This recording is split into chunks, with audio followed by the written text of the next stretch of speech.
அனைவருக்கும் வணக்கம். நான் அண்ணா சரவணன், நிறுவனத் தலைவர், வெள்ளாளர் முன்னேற்றக் கழகம்.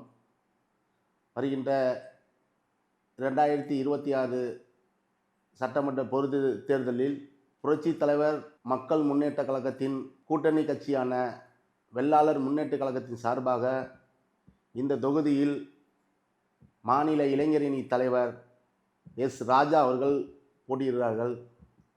இந்த நன்னில சட்டமன்ற தொகுதியில் அவரை சட்டமன்றத்துக்கு நீங்கள் அனுப்புனால் நாங்கள் என்ன செய்வோன்னு ஒரு வாக்குறுதியை நாங்கள் சொல்கிறதுக்கு தான் இங்கே இருக்கோம்.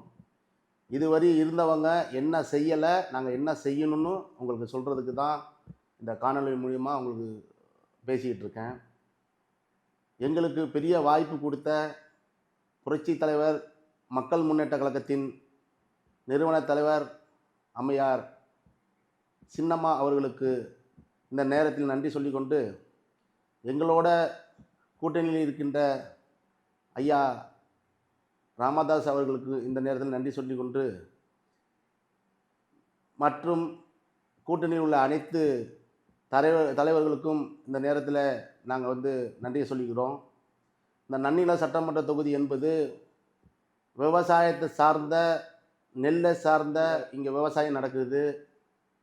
மற்றொன்று பருத்தி.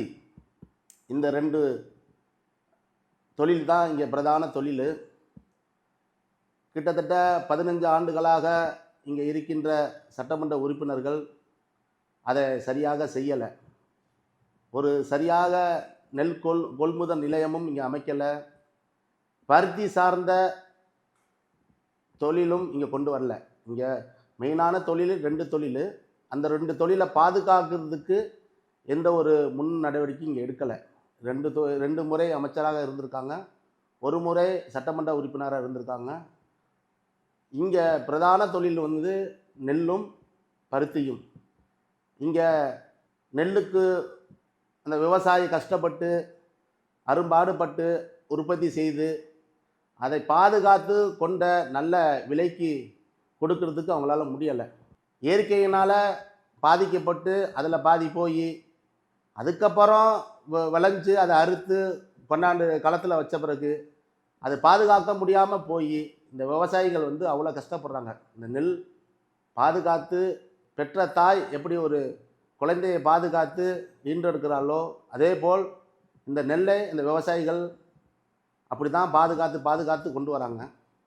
அந்த பாதுகாத்து கொண்டு வர நெல்லை பதப்படுத்துறதுக்கோ இல்லை மழை காலமாக இருக்கோ அதை பாதுகாப்பான இடத்துல வைக்கிறதுக்கோ எந்த ஒரு முன்னுரிமையும் இங்கே கொடுக்கல.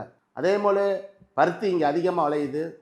அந்த பருத்தியை சார்ந்த தொழிற்சாலைகள் இங்கே வந்திருந்தா நன்னில சட்டமன்ற தொகுதியில் குறைஞ்சது ஒரு 5000லேருந்து 10,000 நபருக்கு இங்கே வேலை கிடச்சிருக்கும். ஏன்னா பருத்தி இங்கே நிறைய விளையுது. பருத்தி வியாபாரிகள் சில்லறை வியாபாரித்துக்கு கொடுக்குறாங்க, சில்லறை வியாபாரி மொத்தமான வியாபாரித்துக்கு கொடுக்குறாங்க.